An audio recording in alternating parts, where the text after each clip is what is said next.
शुरू कर लें? हो गया तुम्हारा म्यूजिक। आज एक कहानी सुनाता हूँ।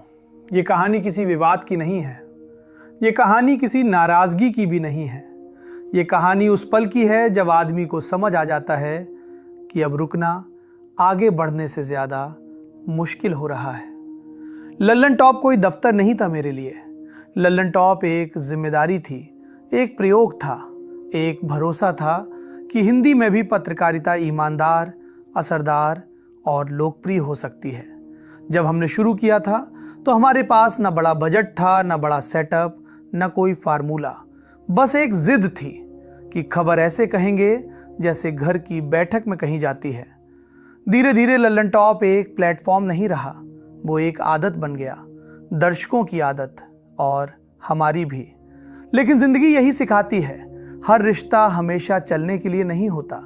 कुछ रिश्ते आपको तैयार करने के लिए होते हैं। समझने वाले समझ गए होंगे, ये फैसला किसी एक दिन में नहीं हुआ। ये फैसला कई चुप दिनों में पका, कई रातों में जब काम ठीक चल रहा था पर मन नहीं चल रहा था। कई लोग पूछेंगे सब ठीक था फिर छोड़ क्यों दिया? तो जवाब सीधा है, कभी कभी सब ठीक होना ही सबसे बड़ा सवाल बन जाता है। मैं ये नहीं कह रहा कि लल्लन टॉप गलत था, मैं ये भी नहीं कह रहा कि मैं सही था।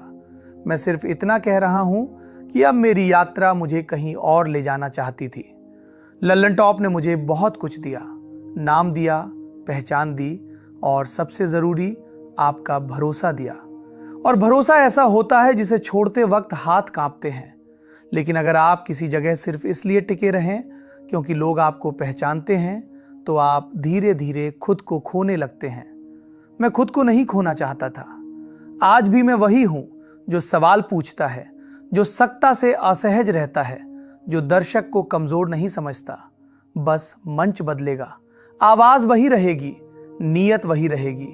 और अंत में बस इतना कहूंगा, लल्लन टॉप से निकलना पीछे जाना नहीं है, ये आगे बढ़ने का वही साहस है जो पत्रकारिता आपसे मांगती है। आप साथ थे, आप साथ हैं और उम्मीद है आप साथ रहेंगे। समझने वाले अब पूरी तरह समझ गए होंगे।